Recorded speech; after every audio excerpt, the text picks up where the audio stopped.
All right, boss. That sounds great. Thanks. What was that all about? That was Charlie. We have a 56 top here, and server's gonna ring them in 12 at a time. Name on the ticket. We bring the food out. We auction it off. Yeah, that sounds good. Welcome to Chop House Chefs. I'm Chef Chris Gaff. I'm Chef Ryan King. And today, what do you think if we did gumbo? Gumbo. Gumbo's great.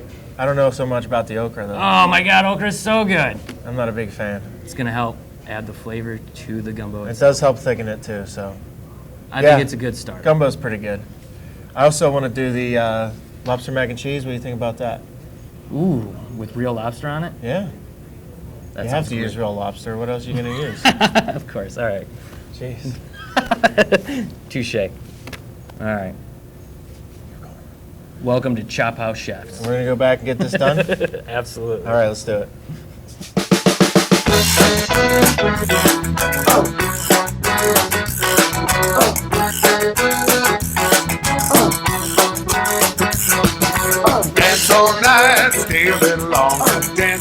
Today I'm going to show you how we prepare our gumbo. Gumbo is a southern Louisiana dish originated around the 18th century. Every gumbo is composed of a couple of main ingredients. We got the Trinity, which is roughly about equal parts pepper, onion, and celery.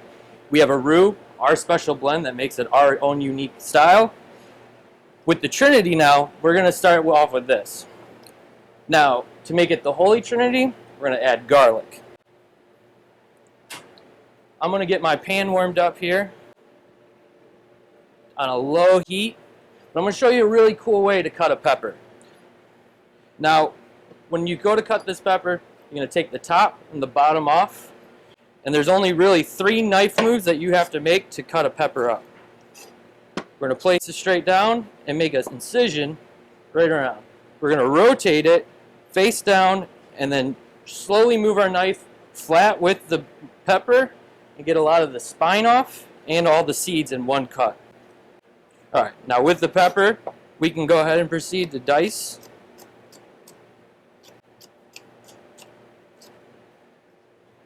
Alright, so we're going to put our veggies in. Perfect heat. Now we're going to sweat these veggies to release the moisture in them so that when we go to put our roux in, the roux starts thickening up. So the reason we're sweating our veggies is to release the flavor that they're going to give to the stock itself. Now this is the main heart of the dish.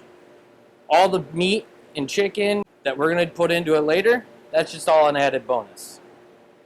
So there's 2 types of gumbos. There's the traditional Creole gumbo, which consists of shellfish, and then there's what we are preparing, which is a Cajun. Usually chicken or a shellfish. We're going to go with chicken. Right now, we're going to add our acidic tomato sauce. The tomato sauce is going to just give a little more girth to the gumbo itself. Alright, so now that our tomato sauce is all incorporated with our veg, we're going to start adding our roux. Now what we're looking for in a Cajun gumbo is a dark roux. So you're going to see it turn a brownish color instead of the traditional blonde.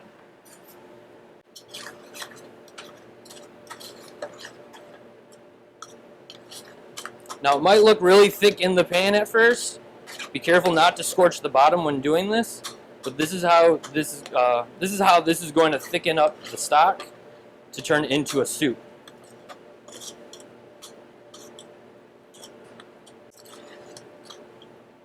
And then we reached our brown.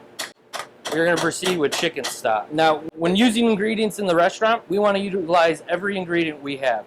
So a chicken stock is going to be composed of chicken bones and that we're going to roast off, release the flavor from, and then add just water and a mirepoix. So part of being a successful restaurant is utilizing all the ingredients we have in-house. So when we do whole chickens, we like to make a stock with those bones to utilize in stuff like our gumbo and jambalaya. Going to add the rice, which is going to take about 45 minutes to cook. That's when we're going to go ahead and make our sausage and chicken. There we go. Alright. So we're going to let that just go. Now I'm going to move down to sausage. Today we're going to use our Dearborn andouille sausage. We bring this in all the time because it's full of fat and full of flavor, which releases into the gumbo, gives it a nice hit at the end. Now, when we do this, we're going to grill it off, so we're going to want to score the skin to keep from busting when it starts to grill. And we're just going to do little X indentations along the side.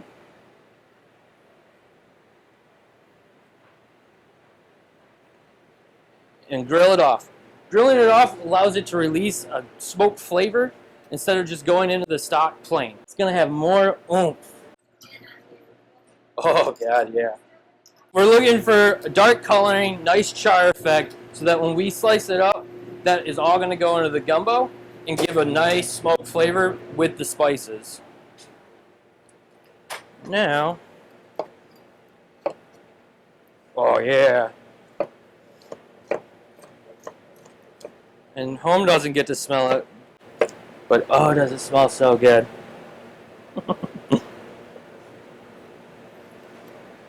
Oh, doesn't that smell great? Ooh. All right, we're gonna make sure we're mixing here and not scorching. So even though we're in the heart of Oxford, we want to bring dishes like this to this region because the Cajun culture has so much flavor and love, and which is what we're trying to do at Michigan Rib and Chop House. Michigan Rib and Chop House is the name change that we're going to go with because it's going to identify with the community. So now we're going to grill off our chicken to incorporate into our Cajun style gumbo. With the chicken, we always marinate it the day before in our house recipe, and then we have a secondary marinade that we use just before grilling. These marinades together bring out the full flavor of chicken.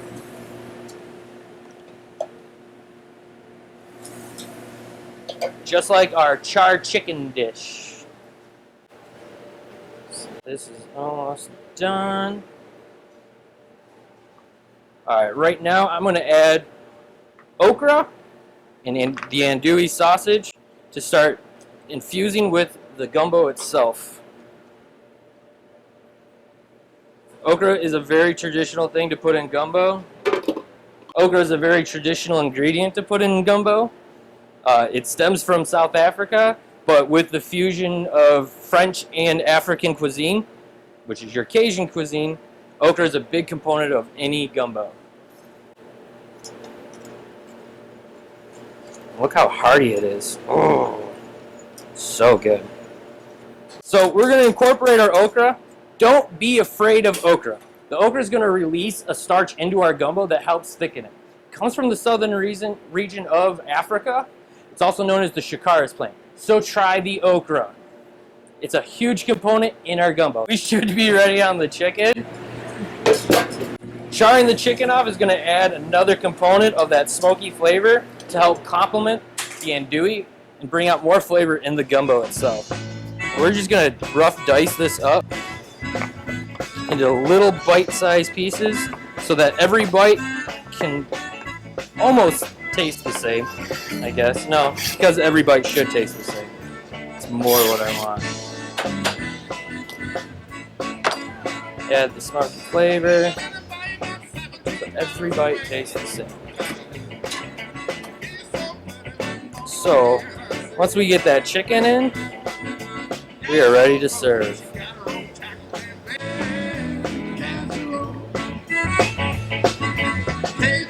Alright.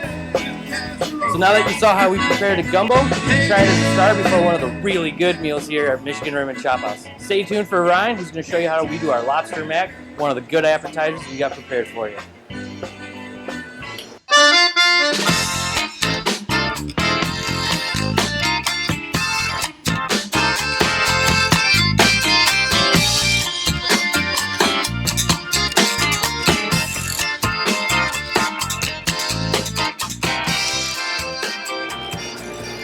Now I know Chris just showed you the gumbo.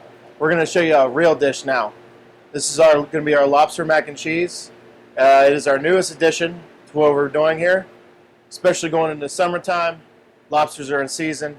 We're going to get them in fresh from Maine, and it's just the most beautiful time of the year for lobster. So what we're going to do is we're going to start off by adding a little bit of oil to our pan, a few tablespoons. Because we're also going to use this oil at the end, not only to saute our vegetables, mostly our onions and garlic, but to also thicken it with a roux after we add flour later on. So first thing you're going to do, you want to start with a nice hot pan first. We're going to add onion.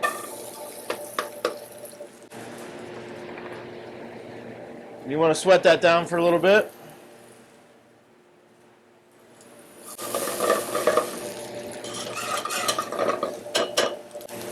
Another little trick if you want to do it, pull some of the moisture out of the onions, which also helps sweeten everything a little bit more, is to add a little salt early.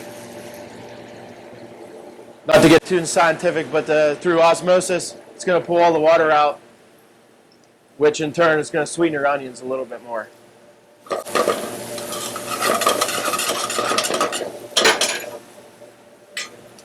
You also want to season in layers. Add a little pepper to that also. Once you start your onions, you want to let them sweat a little bit. And as I was talking about the layers of flavor, you want to let these sweat a little bit because the garlic can burn very easily. So we're going to add that after the onions have sweated for a little bit. The reason you want to add layers of flavors, one, because things cook at different times. And as those things are cooking at different times, they're going to give out their flavor at different intervals also.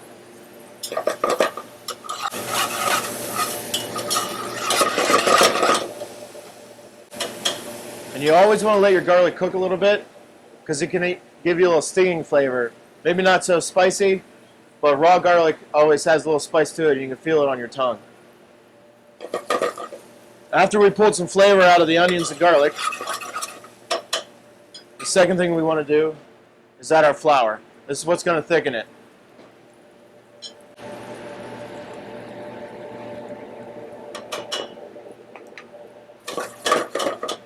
You want to stir that in.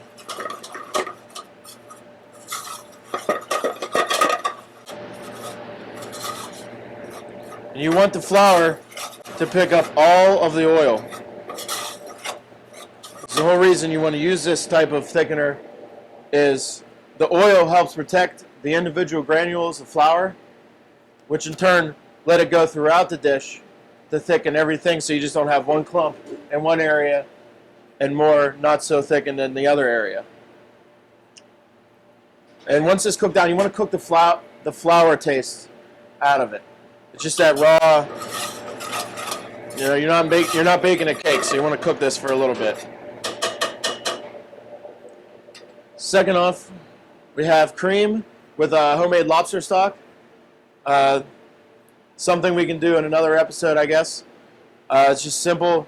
When we get the fresh lobsters in, cook them off, pull the meat out. You want to reserve your shells. And you do very simple, just pretty much onions. You can use celery, a little bit of carrot for sweetness if you'd like. Let it go for an hour. And you have lobster stock. We also added it with a little bit of cream. We're going to add that to our roux. You want to whisk while you're adding it so you don't create lumps.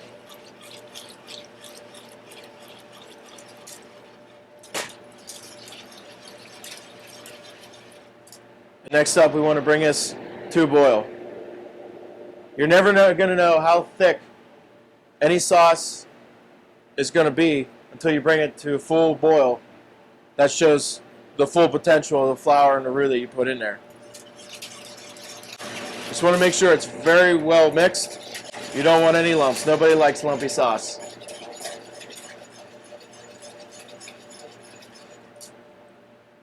Now, talking about lobsters and everything else, you want to get them in fresh. The fresher they are, the easier you're going to get them out of the shell. Especially this time of the year. The beginning of the year, springtime, you're going to get lobsters just like any other type of seafood like that. They have an exoskeleton. They need to get rid of it every year. This time of the year, they're molting, so their shells are going to be softer going into finally being harder. That's what you want. You don't always get that choice when you're getting your lobsters. But this time, and it's going to be easier. Also, if you cook them, you want to add a little bit of vinegar to your water. That also helps them release from their shells after they're cooked. And then you just chop it up. We use the tails for lots of things in here. Use the right size lobsters to get a nice 6-ounce lobster tail most of the time. For things like this, that's when we utilize the claws and the knuckles. And you can use almost every part of the lobster, including the shells, to make your stock.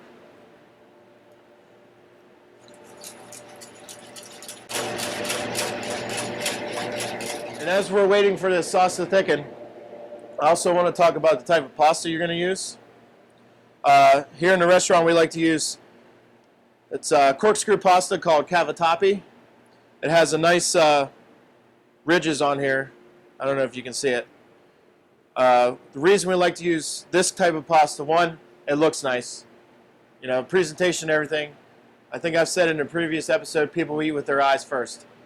The second we like to use this is it has ridges on it, whole way up the pasta, and it's hollow. 2 reasons you want to use that. One, the ridges are going to hold on to the sauce. It's going to cling to it better. And the sauce is going to fill up, if you have the right consistency in your sauce, it's also going to fill up the inside of the pasta as well. You just want to cook you want to cook this off ahead of time. You want to get it al dente. You know, I know people talk about and they hear al dente all the time. What does it mean? The literal French meaning of al dente means to the tooth. So that means when you bite into it and look at it, you should see just a little bit of white left in your pasta. That also helps if it's not quite cooked all the way. It's going to help soak up your sauce a little bit more. And nobody likes mushy pasta. So now once your sauce comes to a boil, which this is right where we want it, we're going to start adding some cheeses. We have Parmesan and Asiago, cheddar cheese, and about 50% of blue cheese. You want to add them one at a time. I like to add any harder cheeses like Parmesan and the Asiago first. They're going to take a little bit longer to melt, and they have a higher fat content. So as you're stirring everything else in, you're keeping your sauce together.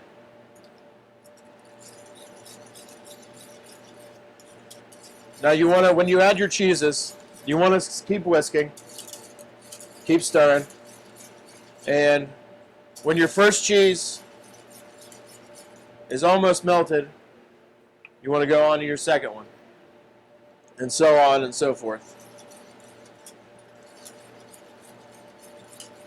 And you just want to keep whisking.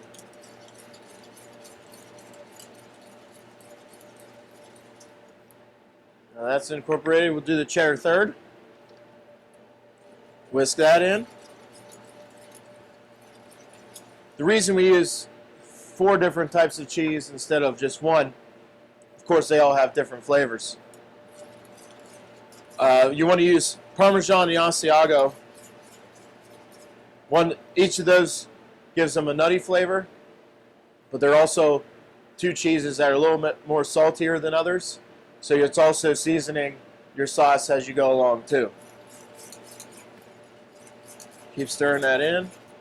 Then last, we use blue cheese just to give it a little bite. It's a little more powerful. That's especially why you don't need to use so much of it. A little bit of blue cheese goes a long way.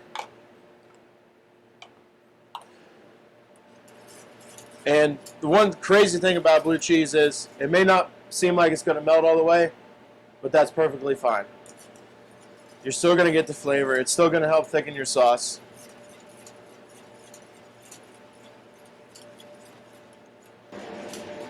Now, before we go any farther, once all your cheeses are melted, you want to try everything as you go. If you're going to season and flavor in layers, you want to taste in layers. Because if one layer isn't where you want it to be, then of course building on top of that isn't going to get you where you want to be either. You want this to be flavored because we're not adding any flavoring to our lobster or anything.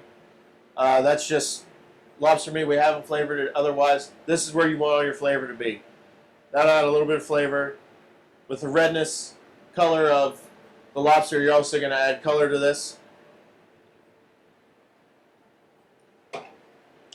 Now, with adding all those cheeses, especially the two harder cheeses, I'm not even going to add any more salt to this. We are going to add a little bit of pepper, just to give it even a little more bite. You want to balance out everything in your mouth. Alright, second, we're going to add our lobster. You want to do this at the end. I have a little bit of sauce here reserved. We're going to show you how we're going to plate this up. You want to add your lobster at the very end, just enough to heat it through because you don't want to overcook it. It's going to get chewy if you overcook it.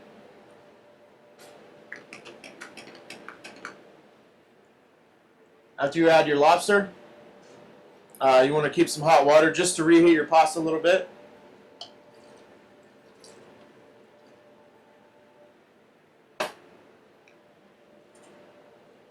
Stir this lobster in a little bit.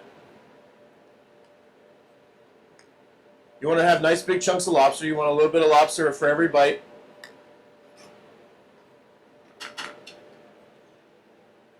And second of all, you want to add a nice crunch to the top of your lobster mac and cheese. Find yourself a nice bowl. We keep it very simple. We like to use, good ingredients, but we like to showcase the food that we do have. So we want to keep everything very, very simple.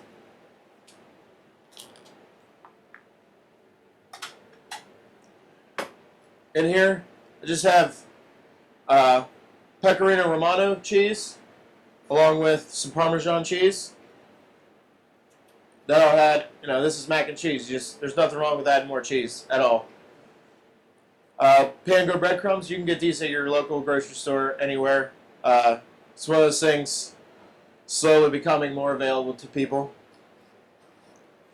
You want about 50-50 ratio.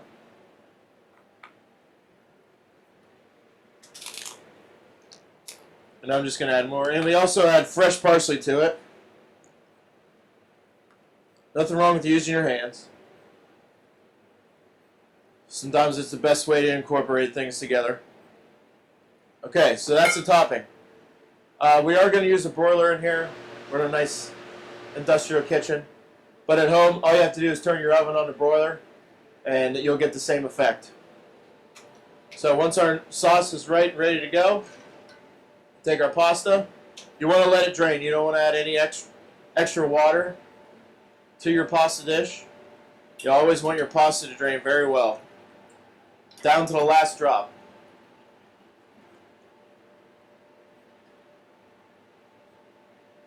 Next, we're going to add our pasta.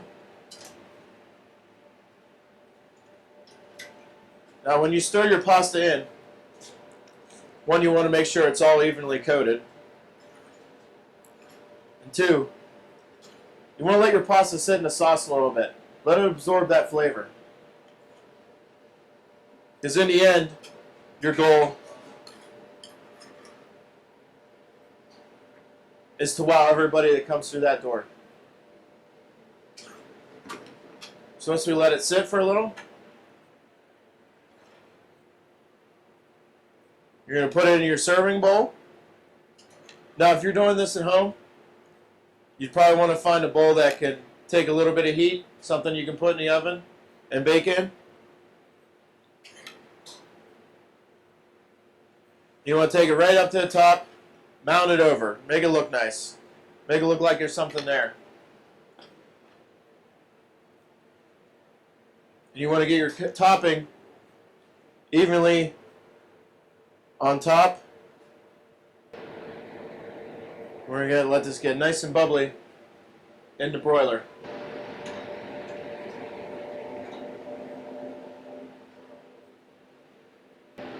Now, like I said earlier, this is one of our newer appetizers. You're going to be seeing it a lot. As far as I know, we're going to be rolling out some new menus, do something different. This is going to be one of the new items on it. Everybody loves it. It's a great thing going into summer, like I said. And you want the top of this to get nice and bubbly. As this heats up, some of the sauce is going to come up from around the pasta.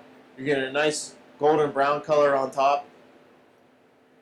You just want to be careful. It's going to be hot when it comes out, but you don't want to burn it.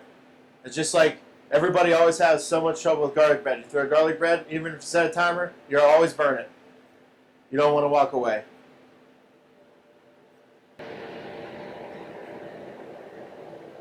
Once you get a nice golden brown and it all looks bubbly, if you take and feel this, you'll have a nice crust on top.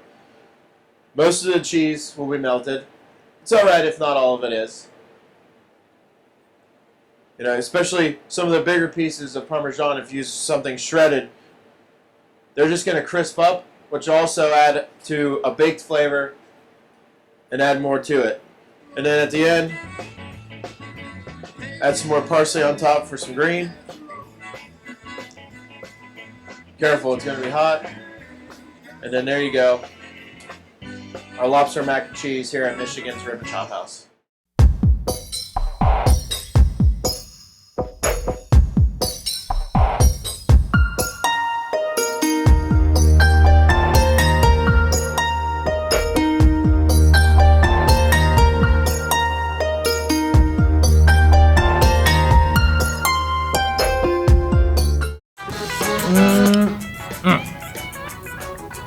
I don't think you can touch this gumbo.